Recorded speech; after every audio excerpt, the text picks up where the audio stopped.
Sergeant Mike the Nine used to tell me this one. A section of our soldiers fighting through a compound. We've had 6 or 7 Taliban fighters in the compound. Most of them have been killed. There's one guy left on the roof of the building.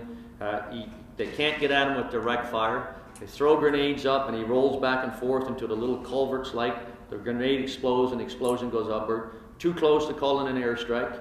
Too close to call in artillery fire. We've had 1 soldier killed and 1 soldier wounded in that section. And finally, when the guy runs out of ammunition, he surrenders. We took that guy as a detainee. First of all, I thought it was an incredible statement of professionalism. Can you imagine, in the emotion of a firefight, you've lost a battle buddy, you've been scared to death, people are shooting at you, and all of a sudden this guy, when he has no option, no out, he surrenders. So that's the kind of people that we detain, and the vast majority of the folks that we detain were exactly that. Secondly, we don't want to be associated with torture or brutality whatsoever, but that exists, sadly, some little tiny segment of it in almost any place in the world. You cannot guarantee it'll never take place, and I think the actions that our government took over the last couple of years to help the Afghans improve, to make sure they're monitored, to make sure that their professionalism and training continually moves upward, to make sure that the infrastructure in which the detainees and eventually prisoners for them are held is good, and to make sure nothing untoward occurs. I think the steps our government took has actually been pretty damn good, and I think they've done a decent job on what, and again, what I say is one of the most complex issues that we face in our society.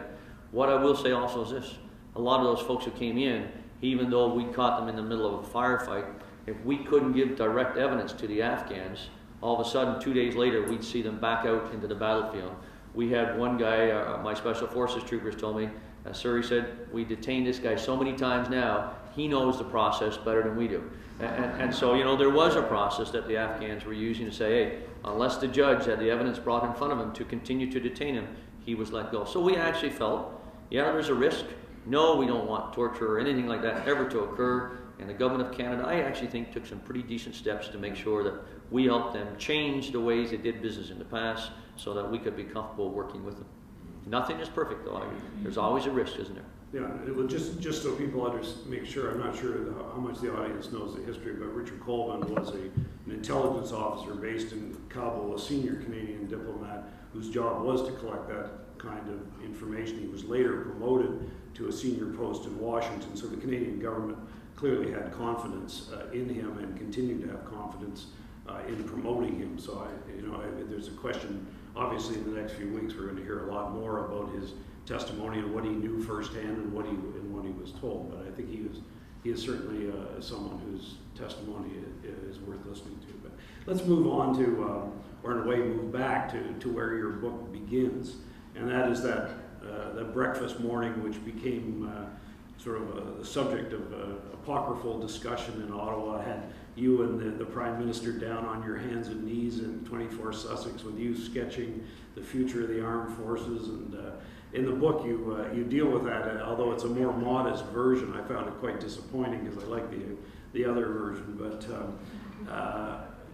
what was it that at that meeting, Paul Martin, and he spoke about this to a number of people, including me, that he very quickly reached the conclusion that Bill Graham, then the defense minister, was putting forward the right soldier to be the new CDS. And as I think you know, you weren't always the top man on that list from sort of the get-go of looking for a new CDS.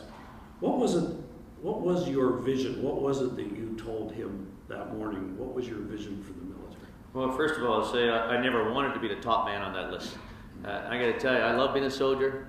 I grew up in the Army, I mean really, and I was a soldier all my life, and I'll be a soldier till the day I die, which hopefully won't be for another 50 or 60 years. But if somebody had told me I was going to be the Chief of Defense Staff when I was a young captain or major, enjoying being in the combat units, enjoying doing what I joined to do, I think I would have found the nearest 40-story building and just walk right out the top, because I really had no ambition to be a Chief of Defense Staff. So I thought, and neither did I want to even in the last few months before we started the process. But we had a group of leaders in the Canadian Forces, a lot of the new generation, if you will, all of whom had cut their teeth on operations around the world, air, land, and sea. They had been frustrated over the previous decade, in particular, by what they saw as an organization that was a military force becoming a bureaucracy that was starting to look like another public service department, and that really is not what you want your armed forces to be. They saw us as each trying to have an Army, Navy, and an Air Force be independent, operate independently, if necessary, fight independently. You know, we used to say that the Air Force loved to fly with the United States Air Force because of their NORAD connection. The Navy loved to sail with the British Navy because of that traditional connection. The Army could work with several armies, but the Army, Navy, and Air Force couldn't work with each other. And as a result, and that was very true. We had not planned for that. And so my thoughts to the Prime Minister were, if we're going to change Canadian forces, the strategic context has changed. First of all, the Russian bear, the Warsaw Pact has disappeared, and we're still focused on it. Now what we have is chaos. I described it as a ball of snakes around the world, and you have pandemics and epidemics, and you have upheavals, and you have genocide and ethnic cleansing, and you have terrorism, and you have all those things, really stateless actors that you now have to help reduce the chaos, bring stability before that chaos really makes its way here to Canada. And we needed to have an armed forces where the Army, Navy, Air Force work together to achieve one objective for Canada. And when we deployed those individuals as that one team under a Canadian flag, under a Canadian commander, we had to be able to get our effect in the center of where people lived, not trying to do everything on the, in the North Atlantic, not trying to do everything at 40,000 feet, but really focus the Air Force to deliver power in the center of a population, a Navy to help contain that area because most of our centers of population are close to the ocean. In fact, 75% of the people on Earth live within 100 kilometers of the ocean, and an Army that could, with their assistance and support as one team, work in the center of that population to help, A, bring stability, B, make people's lives better, and C, reduce the threats to that population. I kind of drew that out on a little sketch. When I left 24 Sussex, I put the sketch in my car, I lost it, and about a year and a half later, I was cleaning out the back of my car, and I went to get something from the spare tire, and there it was, soaked into, still frozen into the spare tire in the trunk of my car. And so much for keeping things for history or posterity, I guess. So that's what I talked to him about. But Jim, I also said, if I could go on that one, I also said that, look, the Prime Minister said, I love it, I like the idea, we want to rebuild the armed forces. This sounds like exactly what I was hoping somebody would articulate for me. And, would you become the Chief of Defence Staff? Not quite those words to start with, but we worked to it.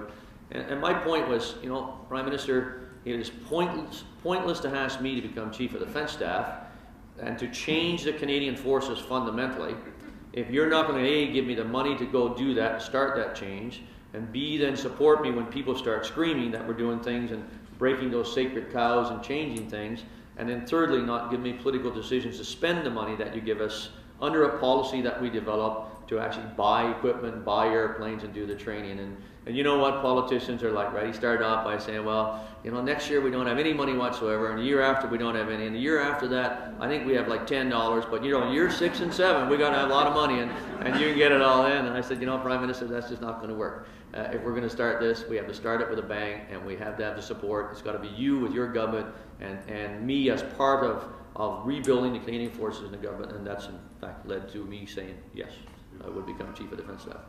Right. Well, actually, I can't resist asking this question because it's all through the book. There you sort of, you sketched it, and in Kabul, when you were thinking about the ISAF forces, you did another diagram. Is this the way? And I think you also did it looking at the recruiting and stresses issues on the forces. You did another sketch. Is that how you think? Is that how you conceive how you should operate? Is it? Well, I'm not sure it's catch-22 or it's a closed circle. Is that how I think, and therefore leads me to it, or do I think and then I articulate my thoughts by actually sketching? And my kids get my 2 sons who are young men get a great kick out of this because they found once my high school graduation marks, or my last year in school, and I kind of averaged about 85% on everything except art and drawing. And I got 61% on that, so they kind of chuckle every time they hear about me sketching something. Actually, I think that drawing a sketch allows people that you're talking to and discussing things with to follow your train of thought and logic through to your culminating point.